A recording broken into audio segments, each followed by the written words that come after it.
Hello, everybody, and thank you for tuning in to the Liberty Report. I'm the co-host, Daniel McAdams. Dr. Paul is traveling. He's speaking at his old alma mater, Gettysburg College, tonight, so I have the reins today. Today we're going to be talking about something that is in the news. It's been covered extensively in both the U.S. and the international news, and that is the situation in Aleppo. We've talked about this before, but as things get more and more serious, there is a need to revisit the topic, I think, and give some updates. But I am very fortunate today to have a special guest, Vanessa Beeley. She is an independent investigative journalist and photographer. And unlike most of the people who will spout off about what's going on in Syria and Aleppo, she actually just returned from there as an investigative reporter. So Vanessa, thank you very much for joining us today. You're welcome. Thank you so much for inviting me to come on. Maybe if you don't mind giving our viewers just a couple of words about your background, where you come from, what you do, and that sort of thing. Yeah, sure. I'm British born. My father was a British diplomat, British ambassador to the Middle East throughout most of his career. That's what gave me the interest in the Middle East. I spent some time in Gaza as a peace activist, lived there in 2012 through the Israeli bombing campaign at the end of 2012. And then obviously developed an interest in writing about my experience, which led to my being involved with various organizations that are covering the Syria crisis as independent investigative analysts and researchers. I write predominantly for 21st Century Wire, and the articles have also been published at Mint Press. Good, that's great. Well, I don't need to tell you that this has been a really dramatic week when it comes to Syria and Aleppo. We saw yesterday the State Department spokesman John Kirby. He warned the Russians that if they continue fighting and assisting the Syrian government, more Russian lives will be lost, more Russian planes will be shot down. A very chilling thing for him to say. He said Russians will be coming home in body bags. It sounds like a threat, and you might just say it's typical of John Kirby's blowhard style of speaking, but when you couple that with the fact that during the ceasefire that lasted about a week and ended a few days ago, the U.S. and its allies were shipping literally tons of anti-aircraft rockets to their rebels in and around Aleppo. You could see a situation where you would have a Russian plane shot down with American-provided missiles, U.S. and U.K.-provided missiles. That is very, very frightening. Kirby also said, John Kerry said that the U.S. would suspend cooperation with the Russians unless the attacks on eastern Aleppo cease.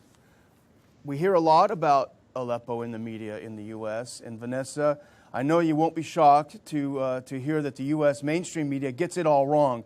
I'm going to read a couple of headlines that I just pulled at random from today, and then I'm going to toss it back to you to let me know whether these are right or wrong. Here's the Washington Post, the paper of record for Washington, D.C.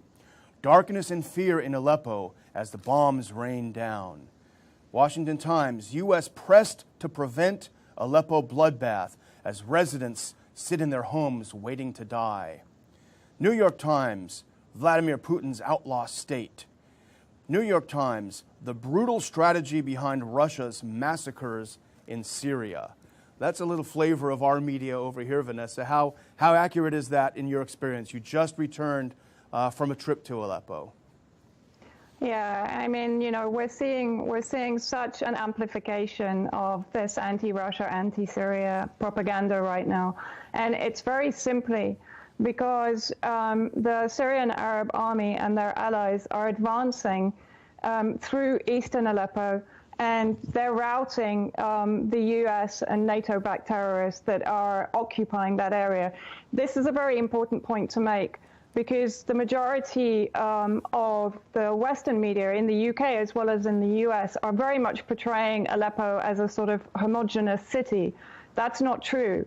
We're talking here very clearly the tale of two cities, if you like. Aleppo has been divided by the terrorist invasion that happened around 2012, right from the very beginning, Aleppo has resisted any attempts to pull it into the so-called mythical revolution.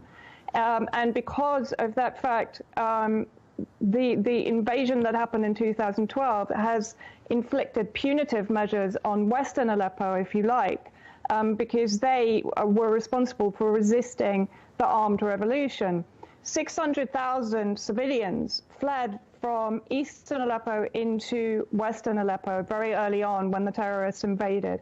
Those that are left, there's probably around, according to the Aleppo Medical Association that we met with when we went to Aleppo, there's around 200,000, maybe even less now, people left in eastern Aleppo. At least a quarter of that, if not more, are terrorists and their families. The civilians that are in eastern Aleppo, the majority of them are being held hostage. We were given many witness testimonies that stated to us they have family that are still in East Aleppo that are terrified to leave to come into the government-held Western Aleppo, because if they leave, members of their family, their friends, their relations will be murdered by the terrorists. So fundamentally, these terrorists are using these civilians as human shields and then declaring to the media that's accepting their propaganda that these civilians are under threat. The only reason they're under threat is because they're being imprisoned in this area by the terrorists and used as human shields. You already said something that sort of breaks with the mainstream narrative, because for any rational person, you say that 600,000 people escaped from eastern Aleppo into western Aleppo. Well, if the mainstream narrative is correct, which is that Assad simply enjoys murdering his own people, then why on earth would people go from liberated East Aleppo into the realm of the murderous tyrant Assad in western Aleppo? Something doesn't make sense here. Absolutely, you've absolutely hit the button. And in fact, what people need to realize is that 90% of the internally displaced people, the people that have been driven out of their towns and villages by the terrorist invasion, the genetically modified terrorists, whatever brand name they're given, they are terrorists. And that's according to the Syrian people. That's not my opinion. But these internally displaced people, 90% have gone into government-held areas for protection.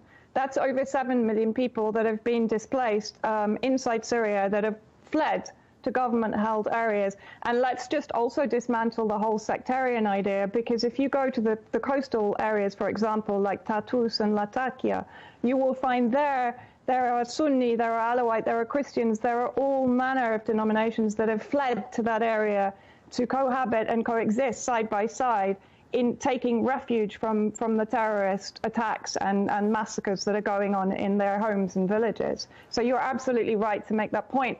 And the other point is there is a huge campaign of dehumanization of the Syrian people by the Western media. Yesterday, I saw that those that are in West Aleppo were being described as Assad supporters. This is a complete lie. These people are not necessarily Assad supporters. They may be against Assad. The difference is they don't believe in killing Syria to improve Syria. And that's a direct quote from one of the doctors working in West Aleppo. That's another point to make. They talk all the time about the last doctor in East Aleppo. They again create this entire campaign about the hospitals and the last doctor in East Aleppo. There are 4,120 doctors working in Aleppo, right? And 200 have joined that number in the last 6 months, registered with the Aleppo Medical Association. And the government has sent doctors from West Aleppo, paying their salaries, into eastern Aleppo to treat not only terrorists, but the civilians that are being held by the terrorists there. And those that have stopped them coming in are the terrorists, the so-called rebels or opposition, as they are described in the Western media. The hospitals, there are 3 main hospitals in East Aleppo, only 3. And there are 7 basic health centers that don't have the facilities to carry out operations and so on. Those 3 hospitals, in Al-Dakak, in Al-Zara, and the Omar Abdulaziz Hospital, which was created by the Grand Mufti Hassoun, are all occupied by terrorists. The top floors are being used as sniping towers. Again, this is not described. And they will treat terrorists as a priority over civilians. The Al-Quds hospital, which has been in the news recently, which, by the way, was destroyed, according to all mainstream media, in April. It was reduced to a smoldering heap, as per their reports, is now suddenly rebuilt in the last few months and is now top of the agenda again in the propaganda. Al-Quds hospital is a terrorist triage center that has been set up by the terrorists. It was visited on the 12th of August, prior to our visit, by Sheikh Abdullah Muhizini, who is the Riyadh-educated and funded leader of Jaish al-Fatah, the Army of Conquest, chief trainer of suicide bombers, and chief terrorist funder, armor, and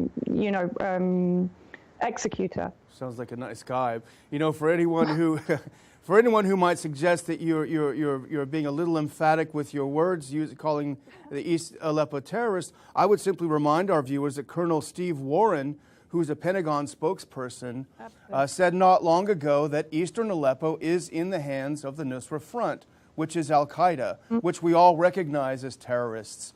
They had something to do with something that happened in the U.S. on 9/11.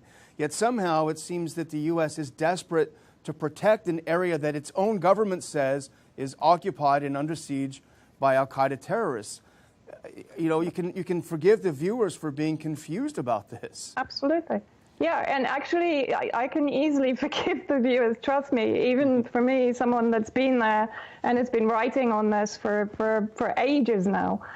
There's 22, I call them genetically modified terrorists, because we can't call them moderates, we can't call them anything other than terrorists. And again, I have to stress here, that comes from every single Syrian person that I met across the governorates that I travel to. They do not even consider there is any differentiation between these terrorists. They are all criminals. They are all mass murderers. They are all rapists. They are all torturers. They are all abusers of their children and their families. And yesterday, in fact, you're quite right, 80% of those 200,000 people that are in East Aleppo have been described as being Nusra Front. And yesterday, in fact, while the media was amplifying and megaphoning the propaganda that was being provided to them by the terrorist factions inside East Aleppo, mortars were being rained down upon civilians in West Aleppo. We had descriptions of it being like hell yesterday. There was a 6-year-old child, Pamela, I need to get her name right, Kazanji, who was hit by a mortar. She's 6 years old. She's now paralyzed. And at the same time, the Free Idlib Army, which is, again, the new genetically modified version of the U.S. terrorists that are in Idlib, were firing Bulgarian, among other countries, supplied Grad missiles into northern Aleppo. And one family in Al-Zara, which is in northern Aleppo countryside, 4 of their children from the age of 11 down to 1.5 were dreadfully injured by these missile attacks yesterday. None of this is mentioned. These terrorists that are called rebels, that are called moderate rebels, that are called opposition, are massacring Syrian people. They are not Syrian people who are Assad supporters. They are Syrian people, whether they are Christian, whether they are Shia, whether they are Sunni, whether they are Alawite. Every single one of them will say to you, we are Syrian first and foremost. And we are not here, even if we disagree with our government, we're not here to kill our country in order to improve it. Yeah, and you know, it might be difficult for a lot of Americans to understand or to believe that its government is siding with terrorists. But, you know, Dr. Paul and I did a show on this, I think, yesterday, where we pointed out this is not unprecedented. After the Soviet invasion of Afghanistan in 1979, the U.S. very actively supported the Mujahideen, which then became al-Qaeda, bin Laden. So there is a precedent to this, to the U.S. backing terrorists, because the U.S. goal, and I think you'll agree with this, Vanessa, has always been regime change in Syria. Everything else is just for show. The reality is they have got to change the regime in Syria, and that's the goal. But I want to go into the propaganda a little bit, because the propaganda has been like nothing we have ever seen on this, the Western propaganda. And now here's something I know that you know about, because I read your writing about it. And these are the so-called white helmets. And they're portrayed here in the U.S. as selfless humanitarians that rush in the face of danger and save little children from the rubble, and they're always photographed doing this. But there is a different side to these so-called white helmets, and I think you know quite a bit about it, Vanessa. Yeah, absolutely, and thank you for bringing them up. As we know, they're sort of being feted and celebrated and iconized, really, as heroes and saviors of humanity. One of the things that I did while I was in Syria, and I did it deliberately as part of my investigation into this group, was I visited the real Syria civil defense in Aleppo, in Tartus, in Latakia, and the headquarters in Damascus, which is right in the Jaish al-Islam territory, very close by to Joba, so they're constantly under attack from terrorist mortar fire and snipers and explosive bullets. What I found out from the real Syria civil defense basically backed up the research that I'd been doing up until then. This is fundamentally, the white helmets, in my opinion, are fundamentally an attempt by the US and by NATO states to create a shadow state inside Syria, which again is a very familiar pattern. They did this in Iraq, and they are definitely doing this in Syria. The white helmets, despite saying that they are an NGO and that they're independent and that they have no funding from interested parties in the conflict in Syria, they're receiving probably now around $100 million at a conservative estimate from the US via USA, 23 million. From the UK, we had Boris Johnson yesterday saying that he was going to up the ante to 32 million pounds. Japan is now involved. Denmark, Holland, Germany the other day confirmed that they would give them 7 million. Holland. So we have a cabal, a sort of a coalition of the white helmets, if you like. And $100 million we're supposed to believe is going to fund 3,000 operatives in a supposed cobbled together humanitarian NGO. This is the kind of money that you put into an army. It's not the kind of money that you put into a very simple NGO.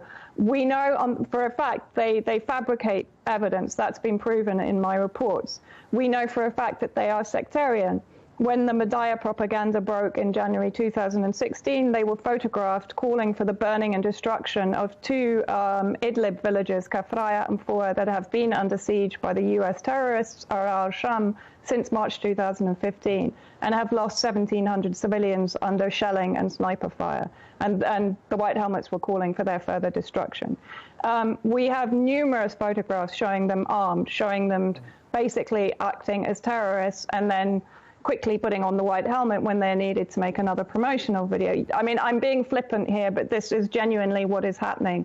When I spoke to the Syria Civil Defense, the real Syria Civil Defense, and again, I will reiterate, the white helmets are being used to eradicate yet another Syrian state institution, which is the real Syria Civil Defense that has been in existence for 63 years, since 1953. It's registered with the International Civil Defense Organization, which is affiliated to the UN, to the WHO, to OCHA, to Red Cross and Red Crescent. It's a fully certified civil defense organization. So why are the millions not going to this organization to help save civilians in Syria? This organization, the real Syria Civil Defense, is working in both terrorist and civilian areas, and it's rescuing people every day with no recognition from Western media. And not one Western media pundit has gone to visit the real Syria Civil Defense in 5.5 years of war. That's criminal in my book. The white helmets, just very quickly coming back to them, when I spoke to the Syria Civil Defense, particularly in Aleppo, they told me that in 2012, when the terrorists invaded, they took over the real Syria Civil Defense units there. These terrorists then later became the white helmets. One of the crew members of the real Syria Civil Defense that's now in West Aleppo, it gets a little bit convoluted, he told me basically that when they came, they said to him, they threatened him, they said, you have to stay and work with us, you have to help us set this up. He escaped, he left his family behind, he had no choice. When he escaped, the so-called white helmets put his name on all the checkpoints. So if he were to come back to visit his family in East Aleppo, he would be executed. They stole ambulances, all of the ambulances, 3 of their fire engines. They murdered other real civil defense members. They kidnapped others. They drove others out of East Aleppo into West Aleppo. And this is not an isolated incident. Basically, this same procedure happened in Idlib, in Deir ez-Zor, in Raqqa, across Syria, in other words. So, you know, this organization is basically, as far as I'm concerned, they're a terrorist support group. They're acting as terrorists in many instances, and they are terrorists, and yet they're being described by our governments as humanitarian first responders. Well, they're also described as volunteers. So if all of these guys are volunteers, honestly, where does this $100 million go? I mean, even a super big NGO, even, you know, the Heritage Foundation or something, $100 million goes a long way. Where do you think this money is going? Everyone's a volunteer, yet they've got $100 million. I think it's a front for funding the arms trade into Syria, to be quite honest. And if you think about it, this is a perfect front. They're first responders. They're traveling backwards. They're trained in Turkey. So they're coming from Turkey into Syria all the time with trucks, with fire engines. If you look at the white helmets in Idlib, their YouTube videos, it's like a parade of all the equipment they're being given by their various sponsors in the EU and in the US. So they're the perfect conduit, they're the perfect artery into the terrorist-held areas to bring in arms, weapons, and equipment. And I believe that this is where this 100 million is going. And by the way, they're also trained by James Le Mesurier, who is a very sort of colorful ex-British military mercenary that has connections back to organizations like Blackwater that are famous for being death squad organizers, basically, for the CIA, and were heavily funded by Bush and then Obama. I think Obama gave around 250 million to Blackwater in order to continue carrying out Blackwater outreach assassination operations. Blackwater became Academy, and then they got merged into various other groups with which James Le Mesurier has very strong contacts. So, you know, this is not some grassroots indigenous humanitarian organization. This is a huge operation that's going on. And not only that, the entire war propaganda, the dirty war on Syria war propaganda, is underpinned by this organization. And so I think this is why we're seeing this incredible rush to give credibility to this organization. And we have to worry about what sort of tool this organization will be in the hands of whoever is elected next in the United States. If it's Hillary Clinton, it's kind of terrifying if these guys get the Nobel Peace Prize. You're talking about terrorists receiving the Nobel Peace Prize. That's a descent into insanity, as far as I can work out. Well, in all defense, Obama got it, and he's been pretty bad too. So maybe it actually would be appropriate. Well, yeah, I think he was a little bit more covert terrorism than perhaps the white helmets are. But yes, you're absolutely right. Yeah, well, and Kissinger, by the way. Yeah, unfortunately, we're going to have to close the show out. I could talk about this a lot longer, and I wish we could. But it's so valuable to get information from people on the ground who've actually been there. Even the mainstream journalists, they're reporting from Lebanon and elsewhere. So I just want to thank you very much for coming and sharing with us, and I hope we can have you on again for some more insights. So thank you very much, Vanessa. Thank you so much for giving me the platform, and thank you so much to your viewers. Really appreciate it. Thank you. And I want to thank all of the viewers today for listening to a very different look at Syria, a very different look at how the media portrays things. And I think it's just very important to talk to people that have been there. So let's hope that something changes and that peace will finally come to this poor, beleaguered country. And I want to thank all of you for tuning in to the Liberty Report. Please come back soon.